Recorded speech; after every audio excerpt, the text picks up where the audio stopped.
अंदर से पति की आवाज आती है, अरे दीपो तुम सांवली, ऊपर से यह काली साड़ी वो अच्छी दिखेगी क्या तुम्हारे ऊपर। इतना सुनते ही दीपो सन रह गई। अंकुर ने कहा, पहले ही तुम्हारे रंग को देखकर लोग ताना मारते हैं। अंकुर दीपो को बोला, देखो ना अंकुर, मैं बोलती तो कहती, सास बोलती रहती है हमेशा, ऐसा लगता है जैसे कौवे को काला टीका लगाया हो। पति और सास का बोलना सुनकर जरा उदास हो गई। वो काली नहीं थी, कृष्ण वनिया और दीपो नाक नक्शे में अच्छी थी, पर पति और सास कलर को लेकर दीपो को हमेशा ताना मारते थे। क्या करेगा वो भी, वो गोरा और रानी कृष्ण वनिया लोगों का क्या, वो तो नाम रखने में पीएचडी होते हैं। ब्लैक और व्हाइट जोड़ी बोलते थे दोनों को। अंकुर का मन वैसे साफ था। दीपो को अगर कोई कलर को लेकर बोलता तो उसे जरा भी अच्छा नहीं लगता था, इसलिए वह भी थोड़ा बहुत बोल देता था ताकि वह जिद ना करें। लेकिन जब वह बोलता था तो उसे इस बात का पछतावा होता था। उसकी माँ घर में हमेशा कड़वाहट रखती थी। आज भी वैसे ही हुआ। घर में उत्सव के माहौल में सुबह जब सास ने दीपो से बात की तो वह थोड़ी घबराई हुई थी। उसका चेहरा भी शांत था। अंकुर वास्तव में खुद पर शर्मिंदा था। अपराधी की तरह बैठने के बजाय वह काम के लिए बाहर गया। कई सारी महिलाएं काली साड़ी पहनकर सड़कों पर चल रही थी। सभी ही गोरी थी ऐसा नहीं था, लेकिन उन पर वह काली साड़ी अच्छी लग रही थी। अंकुर काम की जगह पर गया। उसका बचपन का दोस्त वरुण और उसका पूरा परिवार साथ में था। जान पहचान हुई तभी पीठ के पीछे से वरुण की पत्नी आई। वह भी काली सांवली ही थी।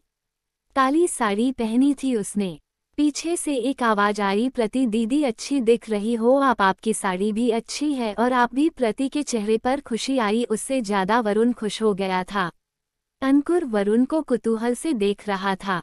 वरुण ने वह देखा और जाना। वो अंकुर के सवालों को हल करना चाहता था। वरुण ने पूरब से सीधे ही पूछ लिया, पूछो तुम्हारे मन में जो भी है, मैं तुम्हें उसका उत्तर देने के लिए तैयार हूँ। अंकुर पहले हड़बड़ाया, फिर वह बोलने लगा कि नहीं नहीं, ऐसा कुछ भी नहीं है।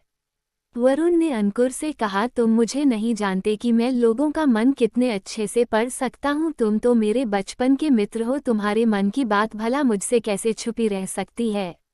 वरुण आगे बोला, चलो ठीक है, तुम्हारा सवाल भी मैं ही बता देता हूँ। तुम यही सोच रहे हो ना कि मेरी पत्नी जो रंग से काली है और आज उसने काली साड़ी पहन रखी है, फिर भी वह और मैं इतना खुश कैसे। अंकुर सब कुछ शांति से सुन रहा था और कुछ भी बोल नहीं पा रहा था।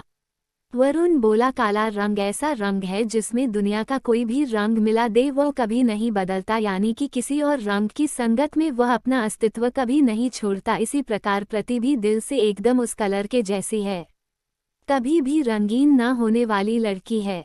वो अपने मर्जी से जिए, यही मुझे लगता है। मैं उसे खुश देखना चाहता हूँ। लोगों का क्या, वह तो बैठे ही है बुरा भला बोलने के लिए।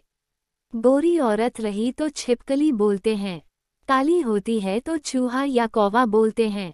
क्या क्या नहीं बोलते लोग, ताना मारने वाले मारते रहे। हमें हमेशा खुश रहना चाहिए। वही मैं अब कर रहा हूँ। वो सुबह मुझे बोली, मैं कैसी दिख रही हूँ, अच्छी लग रही हो तुम। ऐसा बोलने पर उसके चेहरे पर वो कोलगेट स्माइल देखकर मुझे सकारात्मक ऊर्जा मिली। घर से बाहर निकले तो सभी बोलने लगे कि अच्छी लग रही हो भाभी। हम दोनों ने अच्छे मन से यह बात सोची, कोई ना कोई ताना मारने के लिए बोला ही होगा ना, उस वजह से जीने की दिशा क्यों बदले।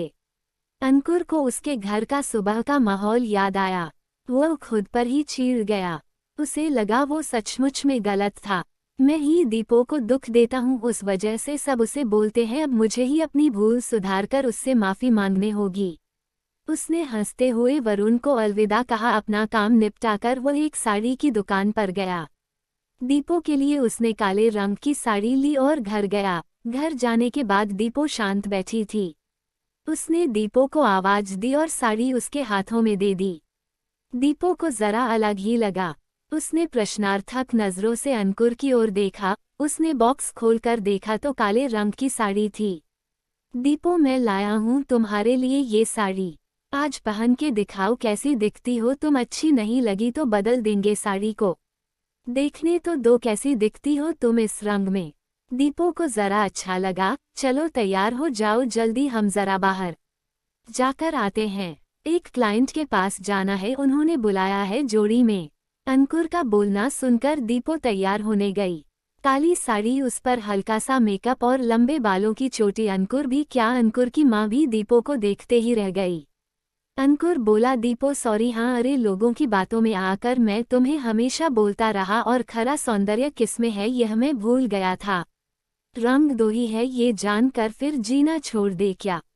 अपनी खुद की पसंद छोड़ दे क्या? तुम्हें काली रंग की साड़ी पहनना बहुत अच्छा लगता था ना, पर मैं हमेशा तुम्हें टोकता रहा। अब मुझे समझ में आया, किसी भी रंग में रंगते वक्त मन साफ हो तो खूबसूरती निखरती है। तुम चाहती हो वैसे ही जियो। मैं कभी भी तुम्हें नहीं बोलूंगा। और हाँ, सचमुच सुंदर दिखती हो तुम। तुम्हारे रंग पर अच्छा खिलता है ये काला रंग। रानी के चेहरे की लाली और भी ज्यादा बढ़ गई थी। यह बात सुनकर शर्माकर वह पूर्व को बोली, क्या अभी? पूरब ने दीपो का मुस्कुराता हुआ चेहरा देखा और उसके बदले हुए विचारों से अंकुर खुश हुआ।